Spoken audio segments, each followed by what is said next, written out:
the battle between secularism and theocracy, plurality, and authoritarianism has been constant in the Middle East. Throughout the Iraq War, the rise of the Arab Spring, and more recently the protests in Iran, many people living in the region have begun to criticize decade-old regimes, leading to massive protests attempting to oust these regimes. The purpose of this event is to increase knowledge on the current state of affairs in the MENA region and how to move forward with better policy implementations in furthering the political and economic stability of these countries. We will analyze 3 countries, Iraq, Syria, and Iran, and have a panel discussion on what went wrong in the process of democratization within these countries. With that being said, let me introduce to you our speakers who have the great expertise and experience within the MENA region. We first have Faisal, who is an Iraqi-born award-winning human rights activist, satirist, and writer. He's an advocate for universal human rights, secularism, and the free market of ideas, and he's an enthusiast about the intersection of technology and advocacy. He's also the founder of multiple online platforms that together have more than 400,000 subscribers and millions of visitors. He previously worked for movements.org as a programmer manager for the Middle East and North Africa to assist dissidents, closed societies worldwide. In 2015, Faisal received the President's Volunteer Service Award from President Barack Obama for his special commitment to education. Faisal has been published in the Huffington Post, Big Think, and is a columnist for the Free Inquiry magazine. He has also been quoted in publications like the New York Times, CNN, the Cornell Review, BBC World News, and The Spectator. We also have with us Gissou Nia, who is an Iranian-American human rights lawyer and is vocal on human rights initiatives in Iran. She completed her undergraduate degree in political science from UCLA and completed her law degree from Rutgers University of Camden School of Law.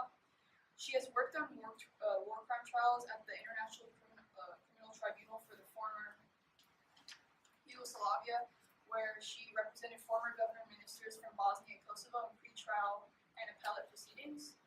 She has also assisted in proceedings in the ICTY related to allegations of crimes against humanity committed during the 2007-2008 post-election violence in the Republic of Kenya. She served as executive director for the Iran Human Rights Documentation Center during 2011 to 2014. Under her leadership, the center produced comprehensive human rights reports and documentation on political prisoners, women, ethnic and religious minorities, and other marginalized groups. She has also written for Foreign Policy, Politico, Huffington Post, and many more, and her expertise on Iran has landed her media platforms from BBC, CNN, Al Jazeera, and many more.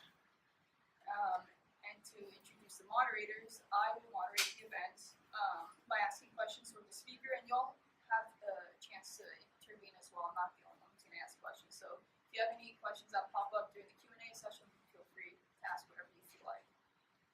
Without further ado, I introduce you, Faisal. Thank you so much for coming. I hope you're all doing well. Other than hang out at a bar with your Tinder dates. But before thank you so much for making this event, Monica. I really appreciate it. Before I start talking about, the title was about the failures of the organization, and I want to talk first about the successes and what we define to be the success and failure, so I can make it clear to the audience what I mean by that. So for me, success means respecting human rights and civil liberties, independent judiciary, separation of powers, and freedom of religion, separation of religion and states. The only country that came closer to that from the Arab Spring is Tunisia, and there is a book that I highly recommend called Tunisia and Arab Anomaly by Columbia University. So, and one of his major points that he mentioned about why it has succeeded is because they had a great education system, and it's the only country in the Arab world that has spent more money on more money on education than on the military. So compared to Nasser in Egypt, compared to Saddam Hussein's Iraq, compared to Assad in Syria, it was the only quote-unquote, it's a dictatorship by no means, but it was the only dictatorship that were kind of different than other dictatorships, which kind of with the argument that Mr. Masr proposed is that they were predisposed to democracy. And Tunisia has a history of a version of a reformed Islam that is compatible with human rights and women's rights. So that's why you have laws proposed in Tunisia right now in which women have equal inheritance to men, which is not in anywhere in the Arab world, including Israel, which is not part of the Arab world, but and also women have the right to marry people outside their religion, which is also not allowed in pretty much all Middle Eastern countries, including Lebanon. So, and it's also the only country where non-believers are not persecuted by law, and they have protection. So it's no surprise that it's the place in which set the motion for other parts of the Arab Spring. But according to his argument, which I definitely agree with, in which he mentioned Tunisia as an Arab anomaly. So the Arab Spring, as you know, started with Belazizi burning himself alive and setting the motion for other countries like Egypt and others. And you can see that in other countries around the Arab world that had an Arab Spring, the vast majority ended up in a very bad state. The country where I come from is the only country other than Libya which the dictatorship was removed by a foreign power, and today, actually yesterday, is the 15th anniversary of the Iraq War. But many people don't remember that Iraq had an Arab Spring-like protest in 1991 after the first Gulf War, in which Shias from the south and as well as Kurds from the north launched a revolution against Saddam Hussein, which is kind of very similar to what we have seen in Syria. And what happened is that the Kurds have won by establishing their own state, and with the help of the United States, they were able to establish a no-fly zone, while the Saddam regime was able to hold the regime in what's sometimes called the Sunni Triangle, which is the provinces from Baghdad to Crete and Mosul, which is no surprise became the holding place for ISIS. And he was able to sustain the power and eventually defeat the Shia uprising, which is what we see right now with Assad, in which there were three provinces, Damascus and Tartus and Latakia, in which they became the holding place for Assad regime, and he was able to crush, and as we can see, is a constant state of civil war. And then the other country is Yemen, in which there is also another conflict. And I think that sometimes what is ignored by analysts, especially on the Arab Spring, there are people who really compared it to the French Revolution, and that's one of the major fake news happened, is that there is this notion that just because Tunisia, where the thing started, suddenly means all the protesters from Egypt to kind of share the same values as the people fighting in Tunisia. And while it might be true that some people within Egypt and within Iraq were in favor of democratization, but sometimes people can have a different agenda than the already established dictator, and they also support dictatorships. As we have seen in the Iraqi opposition in 1991 and starting in 2003, many of the people who were opposed to Saddam now support Assad, who is also a genocidal dictator. And that reminds me of a quote I was telling Monica if I can curse today, and she said it's fine. But which is a quote from FDR, and he was asked about this fascist dictator in Nicaragua, and they asked him, like, why do you support him? And he said, he's a son of a bitch, but he's our son of a bitch. And there are sometimes in the Arab Spring scenario and many of these protests is that you have, for example, the Shia Islamists who protested in Iraq are aligned with Iran and they're aligned with Assad. So even they hated Saddam not because he was a fascist dictator, but because he was not their son of a bitch. So sometimes this kind of gets confusing, is that when people make kind of generalizations about the Arab Spring and they think that all protesters are motivated by the same cause. And I'm hoping through this panel discussion to explain the nuance and the differences in many of these countries. So thank you so much for inviting me.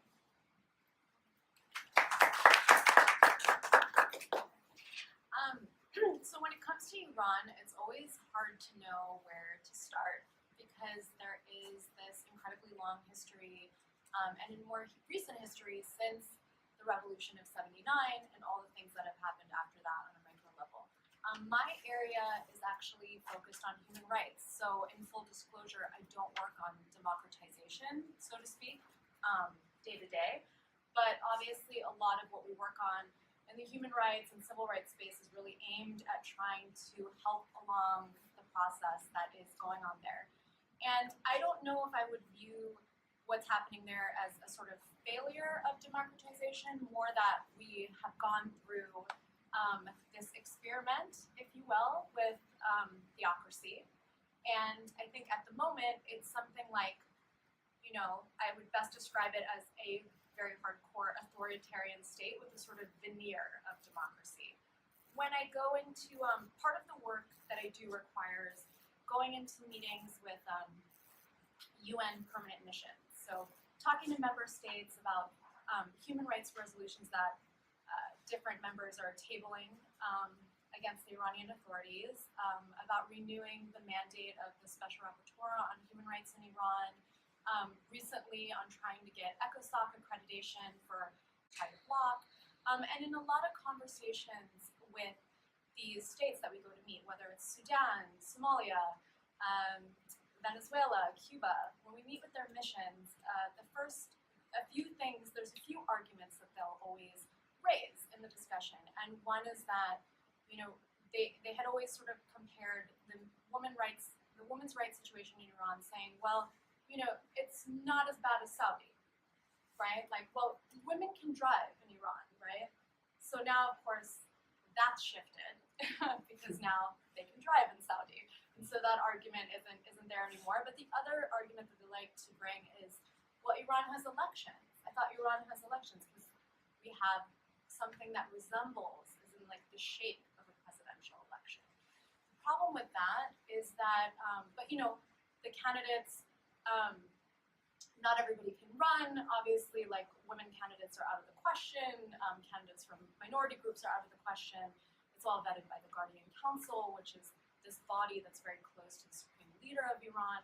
And the point is that a lot of these structures are basically allowing the supreme leader to continue his dictatorship, but in a way where it gives the sense, like, it actually helps with decreasing accountability, because it gives the sense to other nations around the world that there are people that they will deal with at the UN who actually control, right? So when President Rouhani gives a speech at the UN, it's not the real person who holds the power. It's not Khamenei. So he's completely shielded. And that's something that I find to be, it's not unique to Iran, but it's different than the typical dictator model, in which that person who is at the UN, formerly Mugabe, or you name it, they also have the control, or at least in theory they'd have the control. And here that's not the case. So I think when we dig into the discussion, the points that I'll be raising are really around how this sort of veneer of democracy, if you will, has really hurt the Iranian people who are seeking more democratic processes, because they can't actually get the support of the international community in the way that they need to sometimes. And oftentimes it's because of the structure and the way that it's easy then to say that there's some semblance of democracy there. It's not like North Korea, or so on and so forth. And these arguments are not really, they're just shielding what is just as authoritarian of a state from sort of deeper interrogation of what's going on there.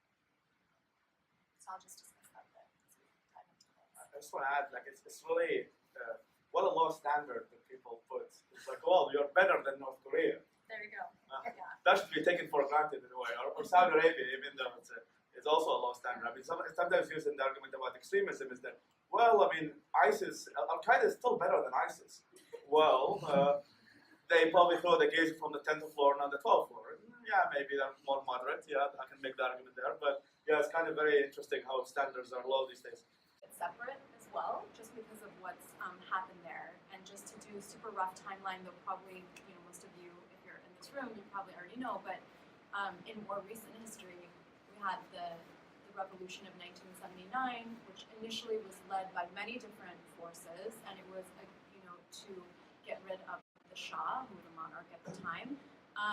And there were, Tudeh party, Marxist sort of folks that were uniting with student activists and Islamists at the time to unite and overthrow what they viewed as a sort of imperialist leaning, sort of Western puppet regime. Their views, which we'll touch on later, because it's interesting how views have changed and history has been revised and so on and so forth. But that revolution, of course, was ultimately, I don't want to say hijacked, but there was, the first supreme leader of the Islamic Republic, Ayatollah Khomeini, was very charismatic. He was living in exile at the time, and he eventually became the leader, sort of like the recognizable leader of this revolution. But it didn't start out that way, and that's a unique thing that I think that's a thing that a lot of people don't know, and even some of the leaders of our nations around the world don't know, and when they refer to it as an Islamic revolution, even though it really wasn't initially. And then what happened is, of course, as there was a referendum, and then the Islamic Republic came into being, and as it entrenched its power, one way that it did that was by jailing lots of dissidents, lots and lots and lots of dissidents, and in something called the 1988 massacre. The revolution happened in '79, and there was this slow process towards gradually entrenching power, really getting a chokehold over different parts of government and instilling this sort of authoritarian state. Some of it modeled on what came before, but some of it uniquely from the Islamic Republic. And during the whole of the decade, a lot of people were jailed. And then in 1988, there was a particular period of time within 3 months in which, according to some estimates, as high as 25,000 people were summarily executed in prisons. So it was a brutal crushing of dissent. This, of course, predated a time in which there was social media, or which there was sort of citizen journalism, where people could get videos out to the world on their phones and share what was happening. It also happened to coincide with the time that we were nearing the end of the Iran-Iraq War. I don't know why I just looked at Faisal. I'm sorry about that. We all make mistakes. Which was a tragedy for both our countries. 1 million people lost, I think, on each side, if I'm not mistaken. Yeah. So, but it coincided with that period, and so I think there was also, Amnesty International existed back then. There was the UN, right? But I think it was also a period of time in which there wasn't a lot of attention to what was being paid inside of those prisons, because there was a lot of attention being paid to having this conflict come to an end, right? So it was sort of under the cover of this that happened. And so just to run through quickly, after that, many different, we've had ebbs and flows. There's been people who have been labeled as reformists who've been elected into power in Iran. Those are people that seek to reform the system in some ways, some more genuinely than others. There are people who are middle of the road. They're sort of just centrists, if you will. And then there's hardliners. And those folks in the government are people who advocate for the harshest sort of gender segregation, the harshest laws against women, the harshest sort of punishments for morality crimes. So they'll typically lean very right on those issues, and very, very conservative leaning. So we've had these ebbs and flows in governance in Iran, and prior to this most recent spate of protests, the reason that I even got into this work was in June 2009, there was a disputed presidential election in the country. Some of you might remember it. They called it the Green Movement. You'd see people in green in the streets. It was covered a lot by Western media, but then Michael Jackson died, and then it wasn't covered really anymore. True story. But that was an interesting period of time, because there was a very strong opposition candidate named Hirsi, who currently is under house arrest. He's been under house arrest for years, and I'll get to that later. But he ran against the incumbent Mahmoud Ahmadinejad. Some of you might remember him from his very interesting speeches, interesting for lack of a better word, at the UN General Assembly every year. But that happened, and then I think a lot of people were convinced that Mir Hossein Mousavi would win, and he didn't, and the results were immediately announced. I remember voting in the election. I was living in Holland at the time, and I went to the Iranian embassy there and voted for Mousavi, as many of my compatriots did.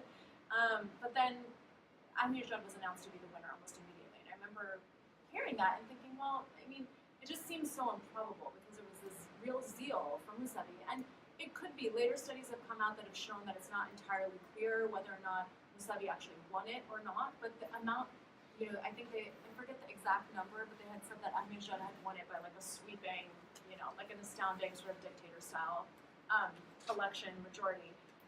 And we just knew that couldn't be right. And so people hit the streets, and they were peacefully protesting. And the reason that I lay this out, just as a refresh, is because it contrasts a lot with what happened at the end of December, and that went on into January of this year. But at that time, there was peaceful protest. protest. It was very organized. There was a lot of leading activists, women's rights activists, student activists, labor union activists, a lot of different folks coming together and organizing these protests, very peaceful, very streamlined message, just asking for a recount, asking, the cry was like, where is my vote? And slogans and all of that, but all very peaceful. What happened next was that, and this was in 2009, of course, so this was before the so-called Arab Spring. And what happened was that the Iranian government brutally cracked down on peaceful protesters. So rather than deal with peaceful protesters with peaceful means, or try to address the concerns of the nation in a way that allowed for reforms, or sort of came to some kind of compromise with these folks, instead they decided to meet it with violence. There were besieging forces, which is a special part of the IRGC, out on the street, beating people with batons. A bunch of protesters were killed. There was one protester in particular named Neda al-Sultan, which a lot of people remember because she was a woman who was shot and then she bled to death in the street, and there was video of that.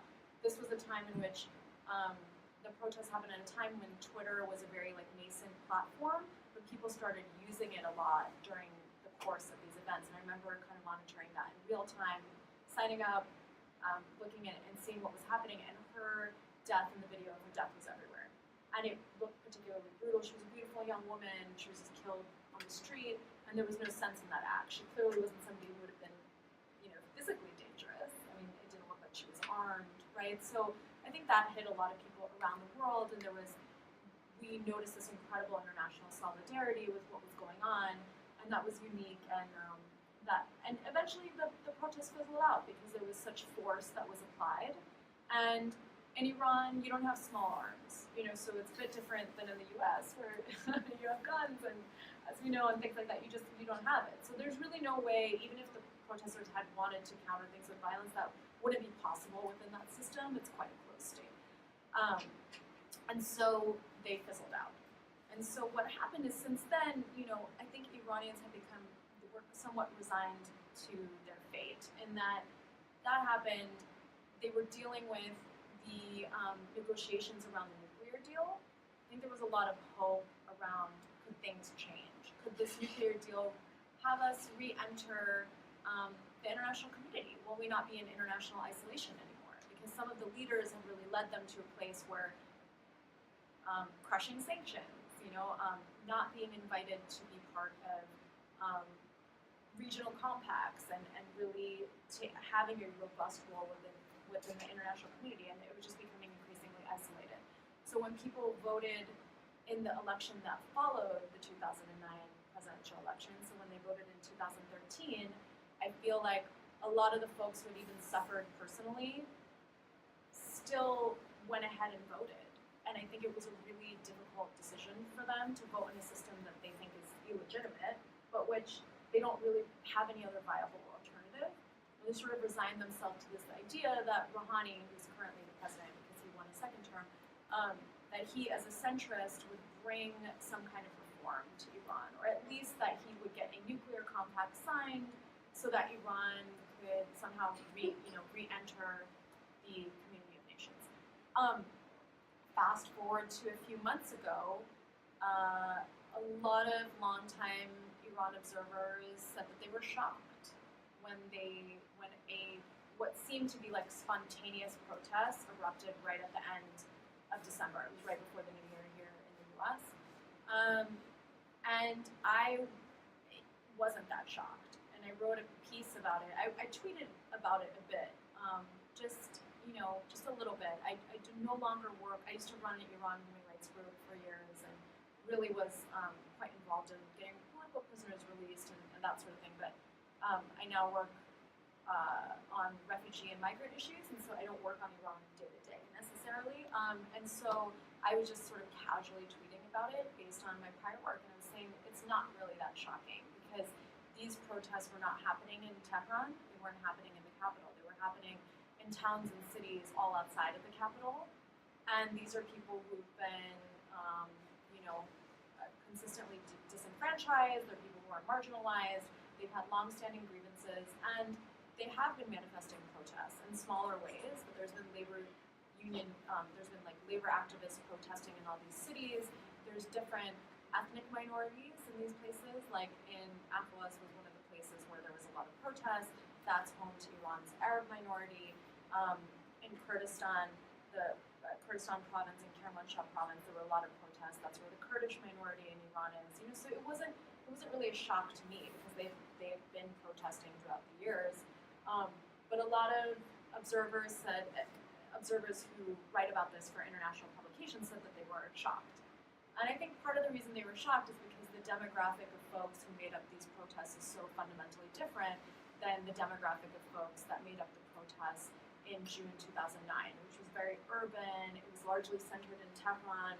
It was led by activists and even reformists that a lot of people know, and a lot of people who work outside the country would know them and speak with them. They tend to come from more urban backgrounds, and they would know these people, and that's more likely than other folks who, a lot of the people that I worked with when we compiled our human rights reports were members of ethnic minorities, religious minorities. They were people who came from pretty humble backgrounds, you know, they had like never been to Tehran, and we had to really try to scout them out to interview these people, get to know their stories, meet them in third countries, whatever the case may be.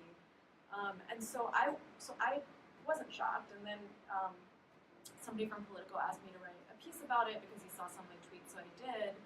And then just about how, you know, the makeup of the folks who make up this protest are so different than what happened before. So it shouldn't be shocking, it's just different, and maybe people don't talk to them.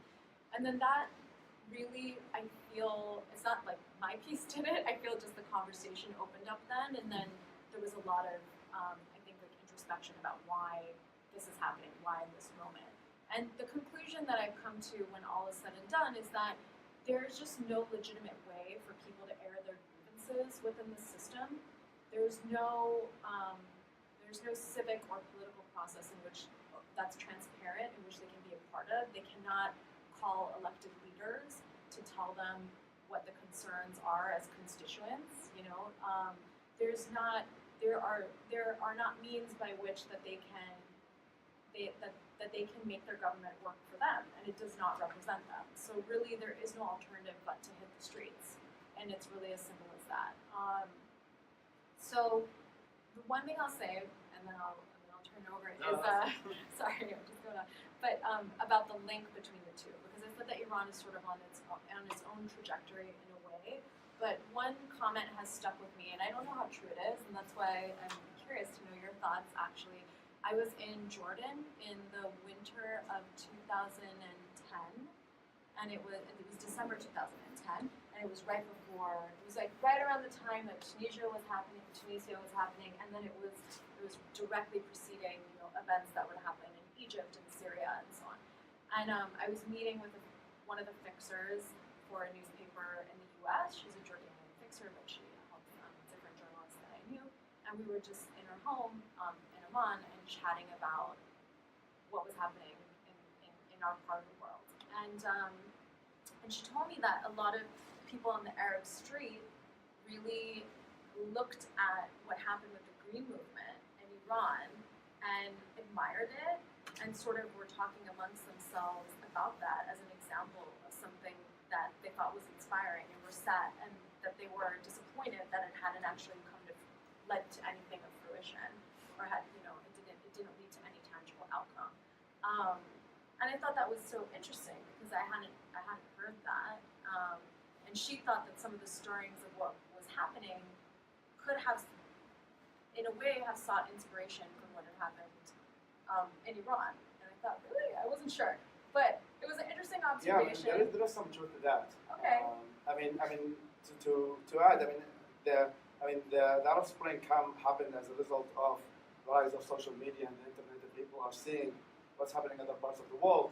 And Iran was one of the countries that they look at themselves, they look around, and they're like, why not me? Why people in Iran are allowed to protest and they have visions, and if I go protest against Mubarak, I will get killed. If I protest against the Tunisian regime, I would get killed. So that's one of my, that's one segment of the protesters in the Arab Spring, where happened as an inspiration of what's going on other world in the world. They look at also Western media. I mean, the thing is, like in the Arab world, we have access, for the most part, to see Friends and Seinfeld and all of these shows.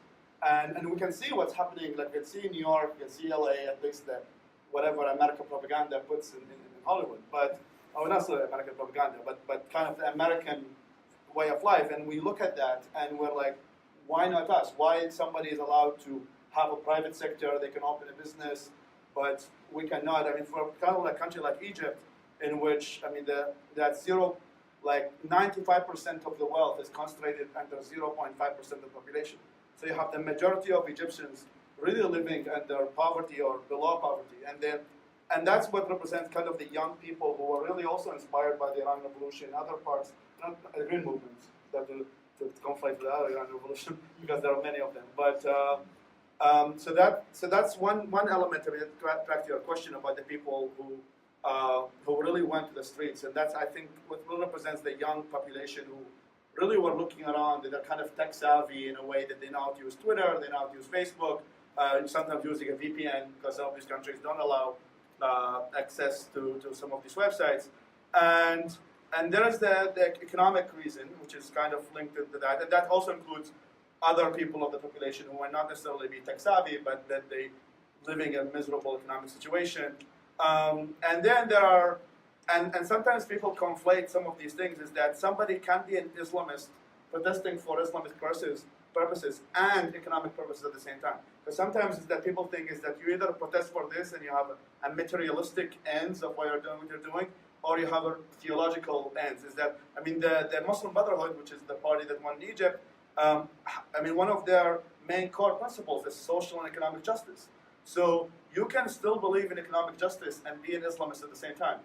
So you can pursue a materialistic kind of ends and at the same time believe in afterlife, and what you're doing is you're doing for kind of a theological purpose. The only time, I mean, and so when it comes to the Syrian conflict, I think what is that the Syrian Arab Spring are also connected to Iraq in a way. I mean, it happened after the Iraq chaos. So many of the rebel groups, I mean, Islamic states started in Iraq before it started in Syria. So Abu Mus'ab al-Zarqawi, who is considered the founder of ISIS, not Obama, according to Donald Trump. Obama is not the founder of ISIS. Just want to make that clear. Abu Mus'ab al-Zarqawi is the founder of ISIS, who was the leader of ICTY, which is Al-Qaeda of Iraq, that eventually, and when he saw the chaos happening in Syria and the rebels and Assad regime response, he sent an ambassador to Syria to see if it's possibility with the chaos existing in Syria, there's a possibility that ISIS can expand. And that's where there was a split between the Nusra Front, which was Al-Qaeda of Iraq, and then the more extreme version of Al-Qaeda, which is ISIS, or IS, and then became the Islamic State of Iraq and Syria. So to some extent, what happened in Iraq had a major effect of what's happening in Syria, which also had multiple group of people protesting with very different agendas, which I was talking about in the beginning of the panel discussion, is that, I mean, you have hundreds of protesters and you ask 10 of them why they're protesting, they give you 25 answers. And when I was interviewing many of these protesters that I know online, or I met them, and I'm like, why are you protesting? And they might give you different answers depending on the mood of the day, which makes sense why groups like the Muslim Brotherhood and others were able to win, because they're also the most organized. They had the most dedicated answer. I mean, the first time in which there was a protest, or that I find it close to my heart, other than the Tunisian one, which I think have succeeded, and I hope succeeded because they cared about multiple things, not just economic justice, but also civil liberties, is the Iraqis 2015 protests, in which for the first time there were more people protesting for civil liberties, protesting for civil rights. That was not just about economic justice. I mean, I do support economic justice, but economic justice, as I said, can be compatible with views that are not necessarily defending of civil liberties or human rights. And then there are people who sometimes referred to as the Arab nationalists, who have more anti-West tendencies. So they think of Mubarak, they think of many of, including the King of Jordan, as kind of puppets to the Western imperialism, and they feel that these people do not represent what they think of as an Arab nation should be. So there are all these factions that, as I said, protesting, as you mentioned, is that why they're protesting, that many of them are really protesting for different reasons. And to summarize it, so it's the young people who are inspired.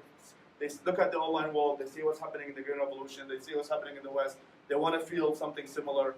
And there is the economic justice movement, which includes the youth and some old people who live in miserable conditions. And then there are the Islamists who feel that they are not represented, and they think that the governments are Western puppets, and they want to implement a more theological regime. And in Iraq, I mean, Iraq is a different case because the United States took the dictator, and so that really many of the protests. But it's no surprise that in Iraq, the people who, as I said, the Arab Spring, the pre-Arab Spring, which happened in 1991, became the first rulers after 2003. So the 1991 revolution that started in Iraq, called the Intifada al-Sha'baniyya, because it started in the Sha'ban month, and so it was the Da'wah party and which is the ruling party right now, and Abdulaziz Hakim. Both of them went to Iran. They are Shia Islamists, and they are very organized. And then with Saddam Hussein crushed them with the help of the MEK as well. And but they were the most organized, even though Saddam crushed many of them. When the Iraqi elections happened in 2005, the constitution happened in 2005, and then the first Iraqi election happened in 2006. They were the most organized compared to the liberal and more the secular people who, many of them really had different agendas.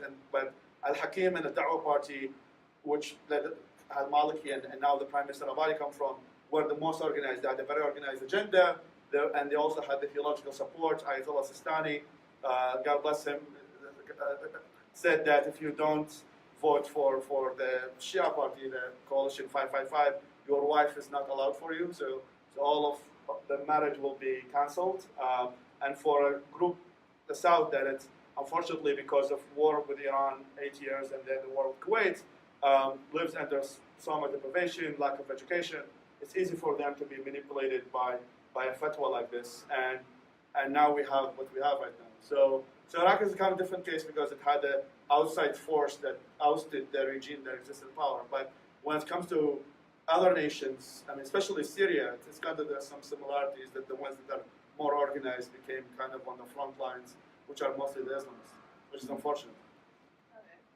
And the next question I want to ask is, how much role do you think women played throughout these protests and the Arab uprisings, and even in the Iranian protests? I know with the Iranian protests, a lot of people changed their Facebook profile to a woman had a stick with a hijab on waving it.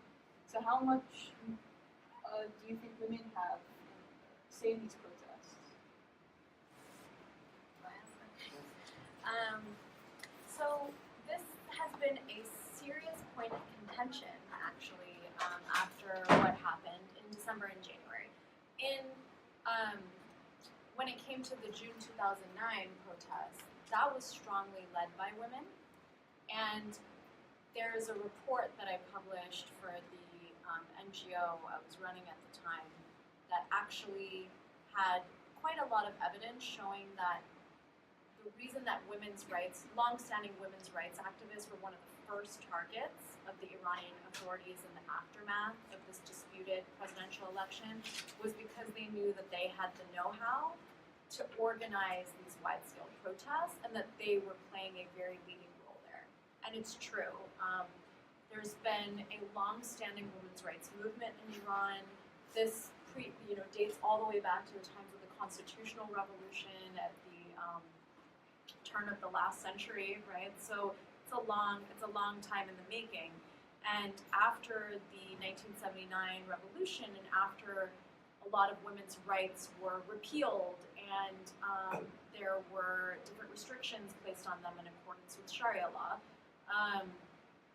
they had since mobilized a massive grassroots movement. There were different things like the 1 million signatures campaign to combat discrimination against women. There were different groups that were set up to combat the application of the death penalty, which is disproportionately applied to women when it comes to morality crimes, not for other things like drug trafficking and things like that, but for morality crimes, so it's like adultery and whatnot, it's disproportionately applied to women. There were a lot of these sort of grassroots efforts. And so women have been organizing consistently throughout this time. During the presidency of Khatami, who was like late 90s, very early 2000s, he was seen as a reformist. And under him, civil society was actually allowed to flourish. And there was a time when Vivos in Holland would be able to operate inside the country, right? So this is a long time off. That would be unheard of today to have international NGOs that are doing human rights work, supporting on-the-ground activists there.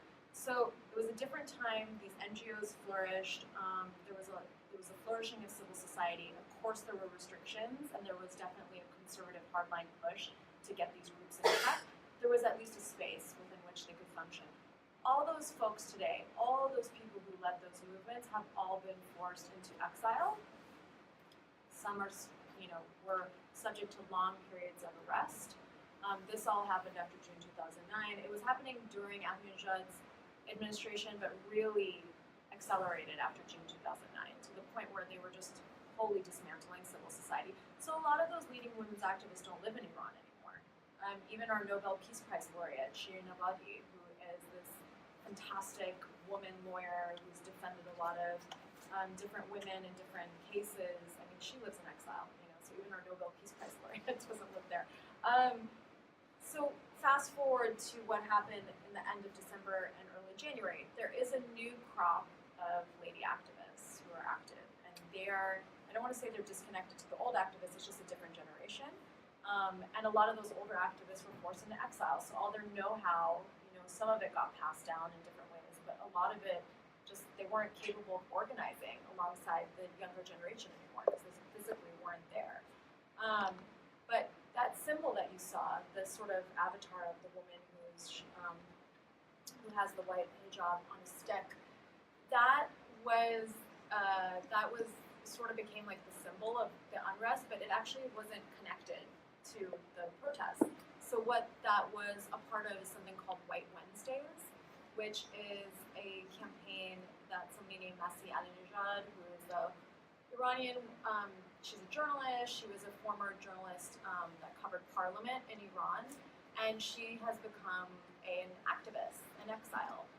And she created a platform where it started spontaneously, but she has this like wonderful curly, like abundant hair, and she used to wear the hijab. And after she stopped wearing it, it just, it's free. It's like everything that hair would want to be if it's not like constrained under a covering. And so she had put this photo of her on her Facebook, I think, I think it was her Facebook, and it's a fairly well followed Facebook. She has a lot of followers, and there was something about like it's like the wind through her hair, or some sentiment like this, and a lot of women started spontaneously saying like, we wish we could do that too. And this was in Iran, and so for everybody who doesn't know, there's mandatory veiling laws in Iran, which is unique. A lot of countries, culturally, you might want to veil, but you typically have mandatory veiling laws on the books, we do in Iran.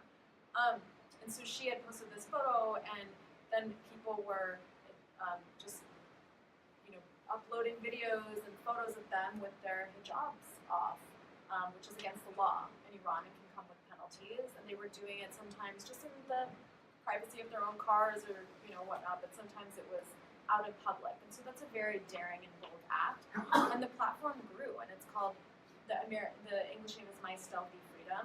And so this has grown over the years, and then the White Wednesdays is like a specific part of the campaign where on Wednesdays women wear a white hijab and they take it off as part of this campaign. And so she was part of that, but it happened like directly before the protests. And so when the image had been uploaded, people thought that it was associated with that because it looked like a very defiant act, which it was, of course. And then after that, there was many women who started to publicly protest the hijab laws by standing on platforms in very crowded intersections and busy streets and cities in Tehran and in Tehran and other cities. And so this is all very bold. Some of them have been arrested. One of them was released. The original woman who was part, that original photo, she's been released. She's a mother of a small child. But others have been sentenced. And I want to say that there was 29 women, I think, who were arrested. I have to double check. But this was a sort of, it seemed spontaneous. I think since then there's been a degree of coordination. So I want to say that women have been continuing their defiance and their opposition to gender discriminatory laws. It wasn't necessarily connected explicitly to to the protests that we saw. The protests that we saw, in fact, some were mixed. There was men and women, but a lot of them were actually young men of a certain age hitting the streets, very angry. So yeah. Yeah, I mean, she made must. I mean, all I would say is that the women played a major role during the Arab Spring, and I second statement made by Mala Tahawi, who's a writer from Egypt, and she mentioned that there would be no successful revolution or successful Arab Spring without a social revolution that would include women's rights. So I think it's very important that there are many women out there in front, but there is some misconception being made, especially when it comes to the Iraqi parliament, is that the Iraqi Islamist parties, and mostly the Da'wah and the Hakim party, they have included many women in the parliament, but in a weird way. And they make this argument is that, look at Iraq, we are actually a socially progressive country, we have more women in parliament, and what sometimes happens is that really the most extreme anti-women laws are passed by the women in the Islamist parties of Dawah. They wanted to have a compulsory hijab, at least in universities, and it was the party that has a kind of half 50% women were the ones advocating for a compulsory hijab. So don't be fooled to the people who are that just because CNN unfortunately fell to that trap. Is that look at many of the countries that are becoming more progressive in the Arab world because now they have more women in the parliament. But having more women in the parliament is not necessarily there's a correlation of women actually having more rights in many of these countries. And Pakistan had a woman president, Bhutto, and Bangladesh. Many of the secular bloggers were killed in time in which. So unless there is this really socially liberal revolution led by women who support women's rights, I think that the Arab Spring it's not complete. And removing the dictatorship is not enough, as I said. Is that having democracy is not enough unless there's the institutions and civil liberties for people, including women and minorities, to be there. Okay. With the discussion of religion and politics, with Islamization, and then women being forced to wear hijabs in certain countries, how much do you think religion and politics play along in creating these oppressive theocratic regimes, even these secular regimes that we call under Saddam Hussein or Assad, that actually utilize Islam for their own political purposes? People claim that it's either political or it's religious. But isn't when religion implemented systemically inherently political?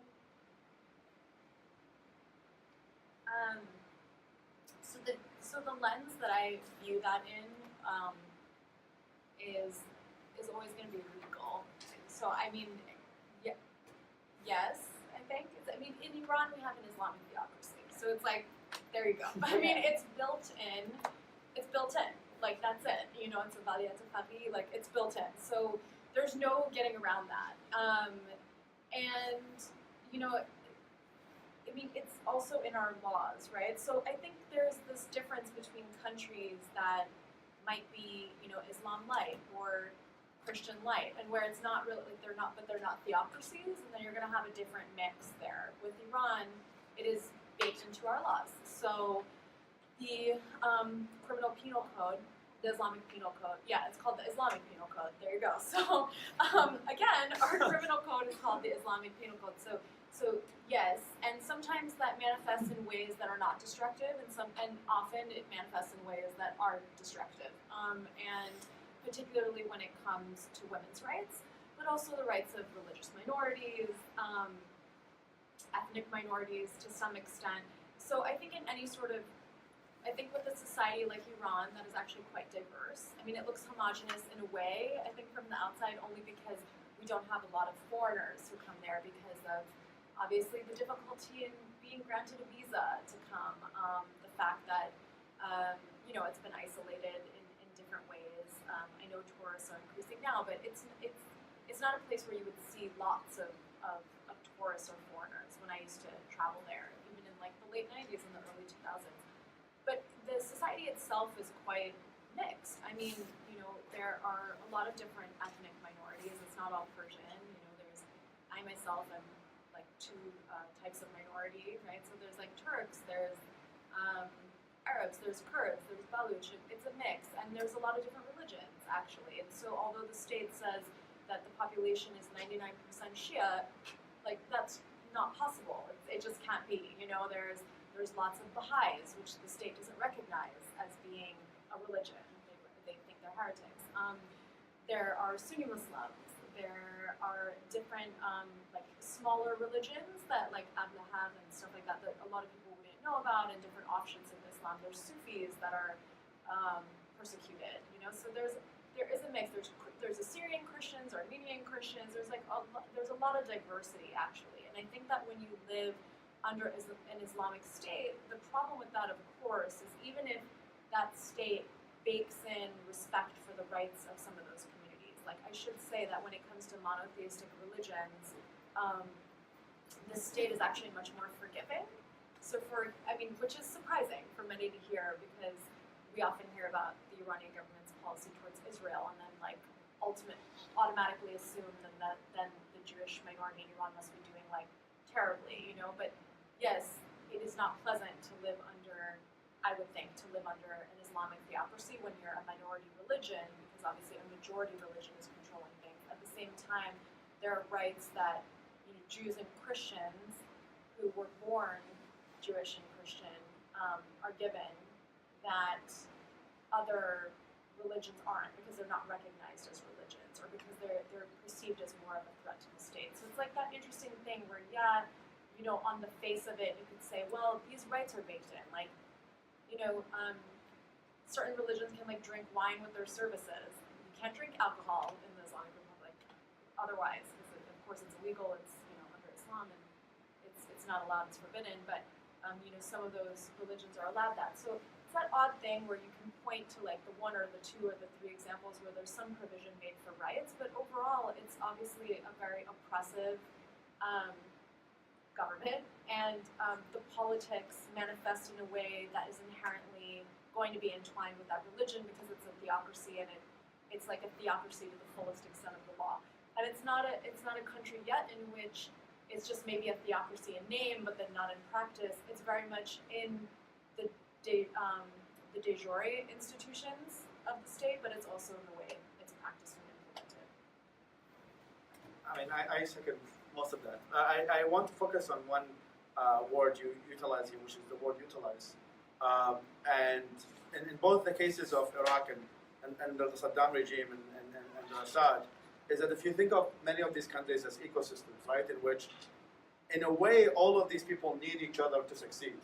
So so Assad it has been confirmed multiple times by military intelligence, both the Iraqi side and the U.S. side, that Assad played a major role in supporting al-Qaeda in Iraq and training them inside Syria, in Latakia, and other places, and mostly to destroy the proposed democracy that would happen in Iraq after the 2003 war.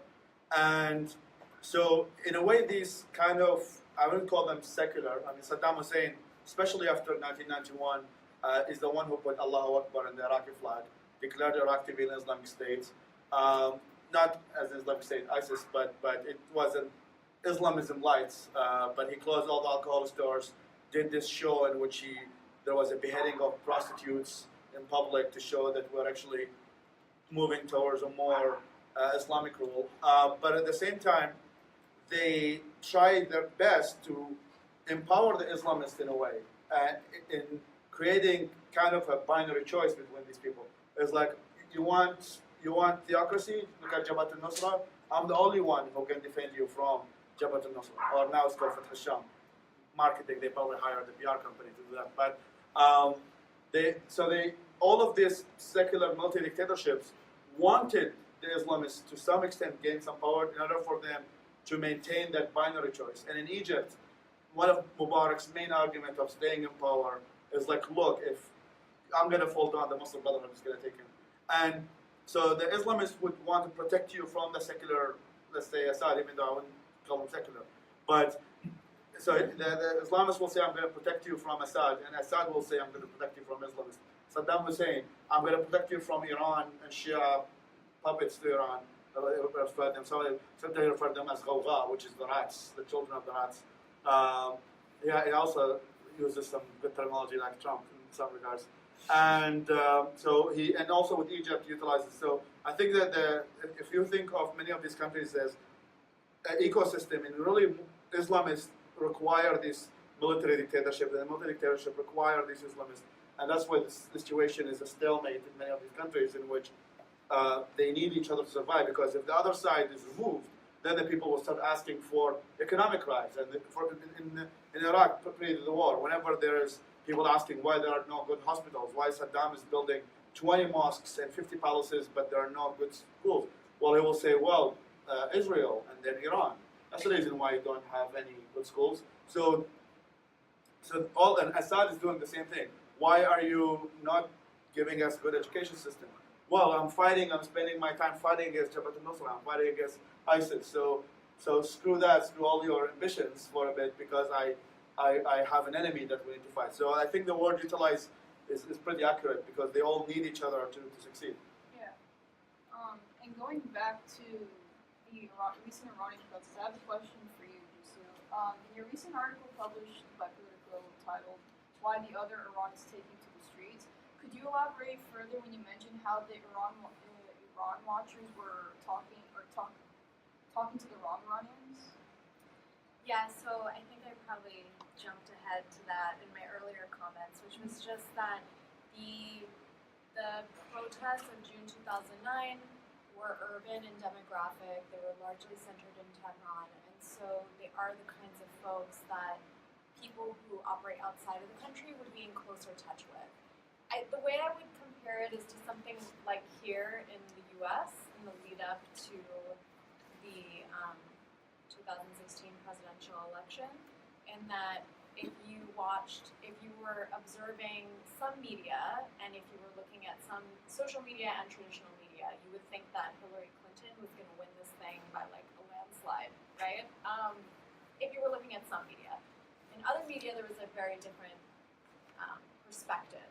And I think some of that sort of filter is a similar thing that applied in Iran and in the way that people were observing this. A lot of the initial comments about the protests were, we called our contacts in Iran, nobody knows who these people are, with the strong implication that these were staged protests. They didn't come out and say that, but there was this sort of, very strong suggestion that it must be like Israel sending people in to just stage a fake protest and cause discord in Iran, or like maybe the U.S., the CIA, or and there is a long history of that there, I should add. So they're not incorrect to think that can happen sometimes. But I think there was that strong suggestion, and that's not what was transpiring here.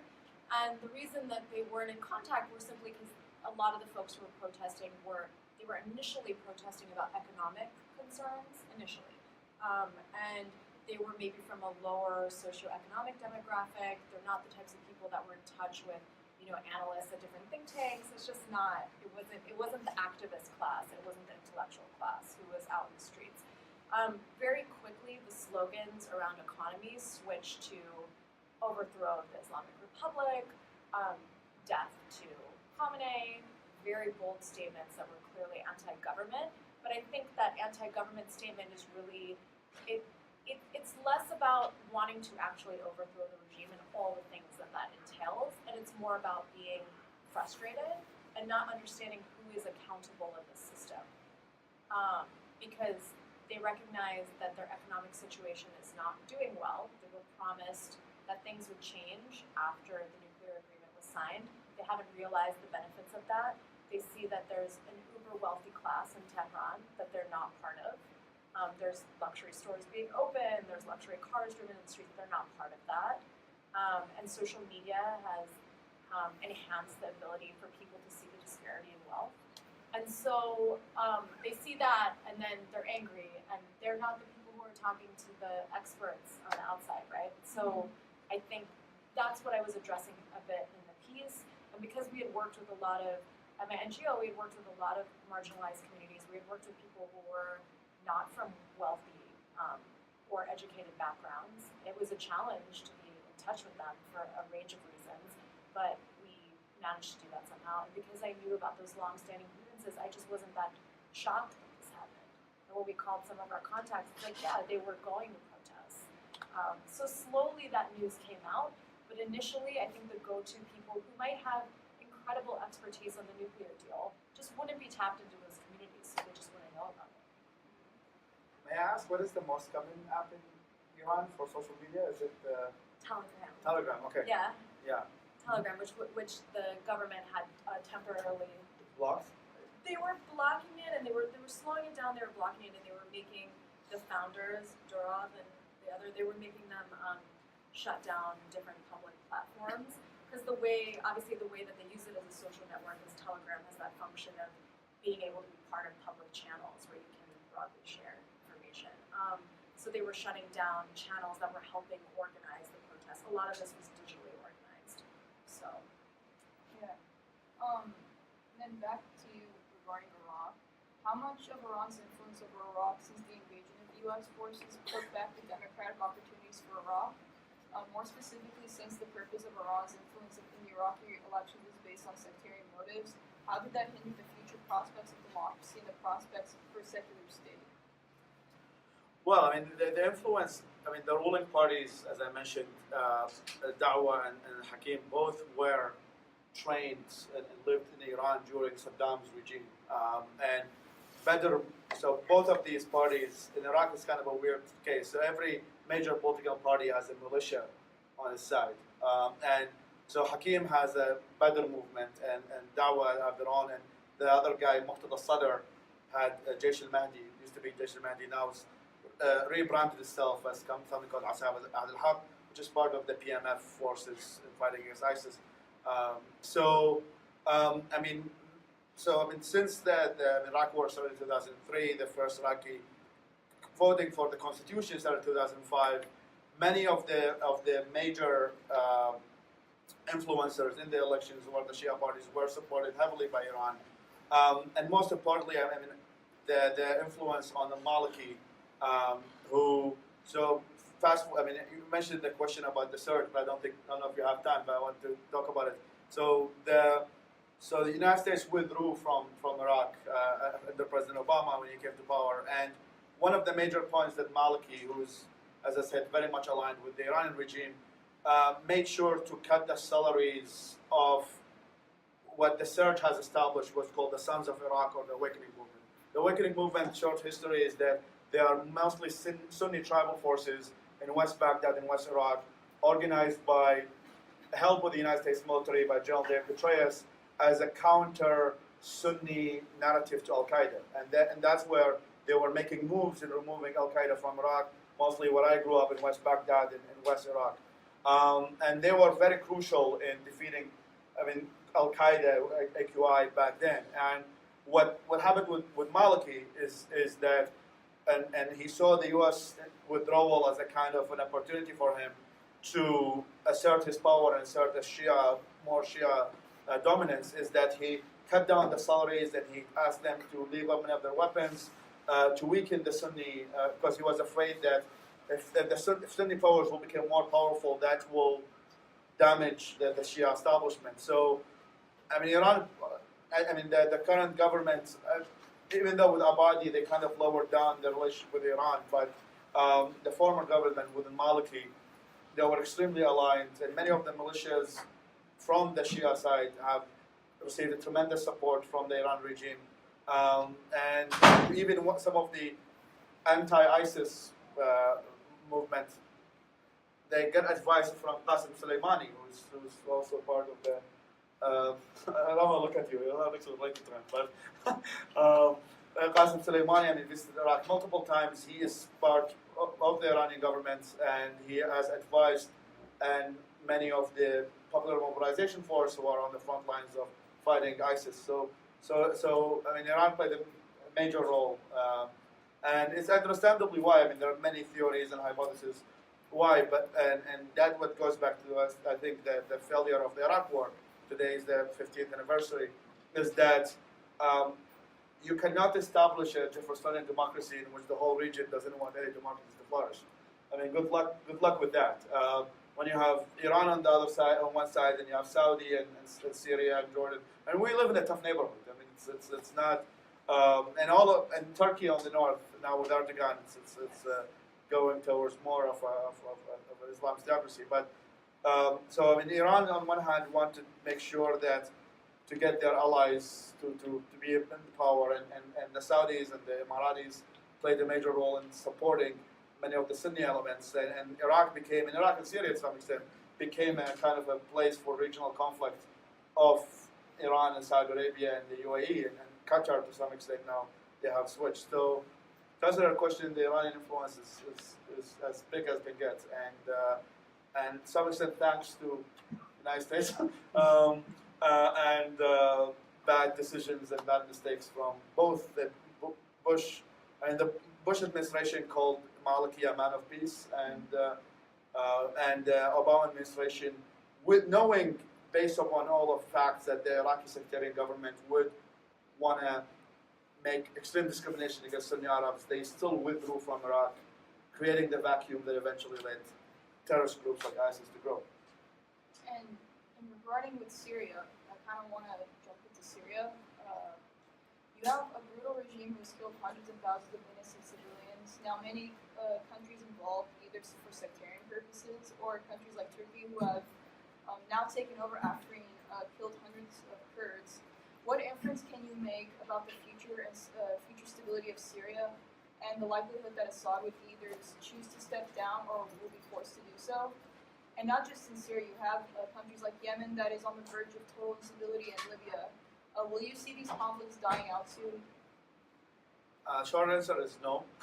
I mean, the country that was close to Syria, Lebanon, the civil war lasted for 15 years.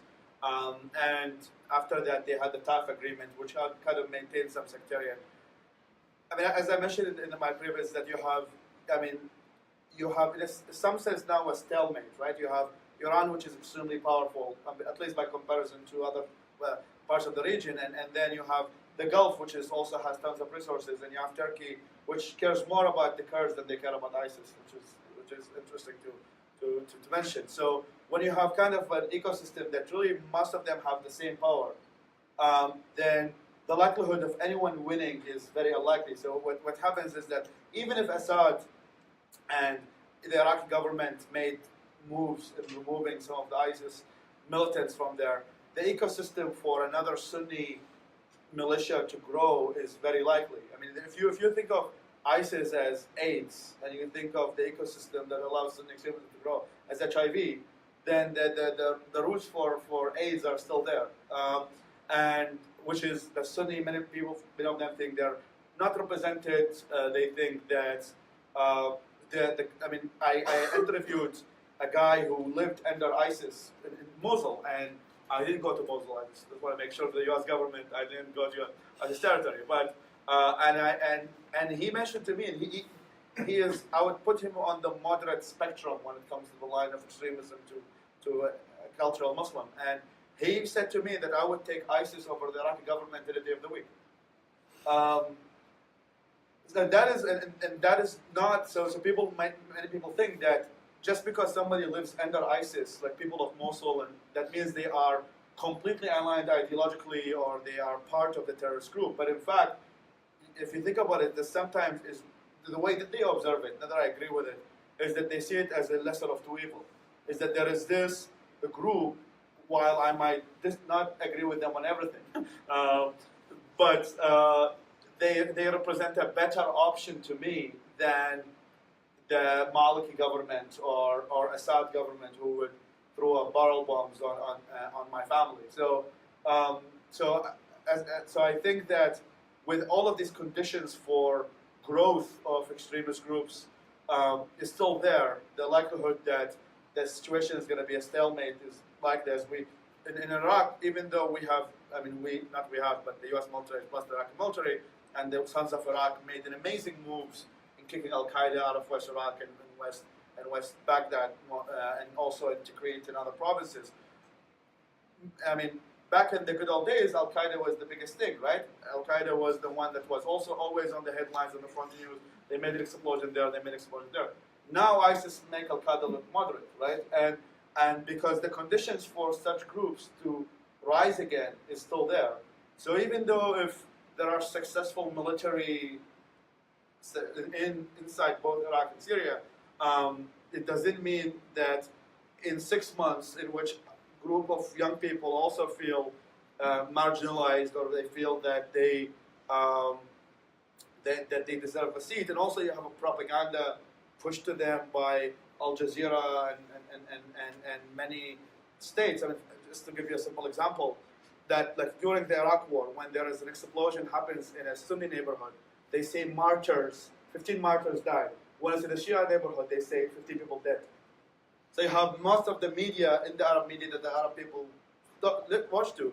You can see the sectarian, you have shows dedicated fully on demonizing of Shias, you have shows dedicated fully to demonizing of Sunnis and other minorities. And so you have millions of dollars spent on propaganda by regional powers, and always agitating people that there is a victimhood, like there's somebody who's going to kill you. And as long as the ecosystem for all of these elements of propaganda, regional actors, and the ecosystem for another Sunni militant group to grow or Shia militant group to grow, I think the situation is going to stay the same for quite a while. Sorry for non-optimism answer, but that's but facts are facts.